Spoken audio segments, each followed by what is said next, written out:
Greetings from the Donald Trump criminal trial in New York, a significant legal proceeding that has captivated national attention.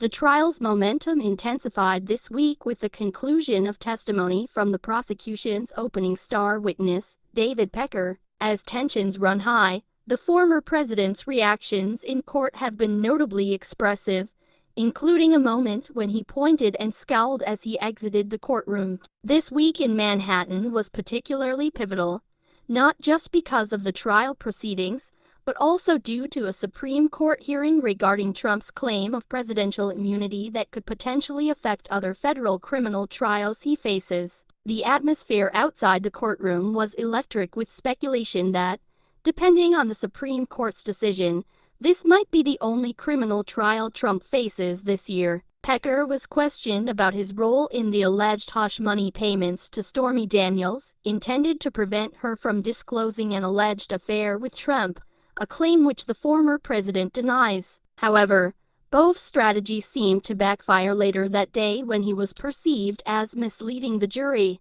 This led to Judge Juan Merchan significantly curtailing his leeway in court. The critical moment came when both suggested that Pecker had altered his story about a crucial meeting at Trump Tower in August 2015, which was said to be where the strategy to benefit Trump's campaign was allegedly devised. Both insinuated that Pecker was fabricating the involvement of Hope Hicks, Trump's then campaign press secretary, in that meeting. This line of questioning was based on discrepancies between Pecker's testimony and his initial statements to federal investigators. The tension in the courtroom was palpable as the jury watched closely. Pecker requested to see the document Bove referenced, which ultimately did not support Bove's insinuation. This interaction suggested to the jury that Pecker might be either lying or misremembering, without Bove substantiating his claim. This led to a frustrated Judge Merchan sending the jury home early and admonishing Bove to be very careful,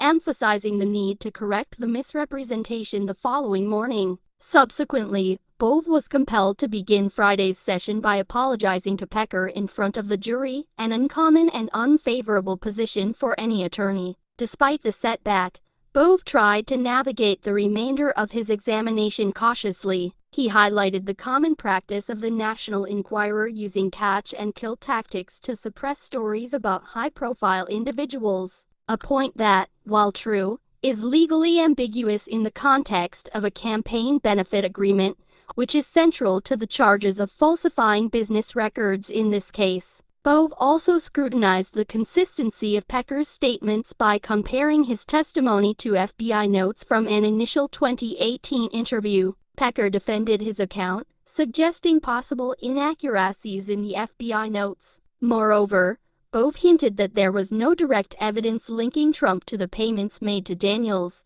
although this point might be addressed by other witnesses scheduled to testify. This trial not only tests the legal strategies of the defense and the prosecution, but also underscores the broader political and legal ramifications of Trump's presidency and post-presidency period. As the trial progresses, the intersection of legal arguments, witness credibility, and judicial oversight continues to shape this landmark case, making every day in court a critical juncture in this unfolding legal drama.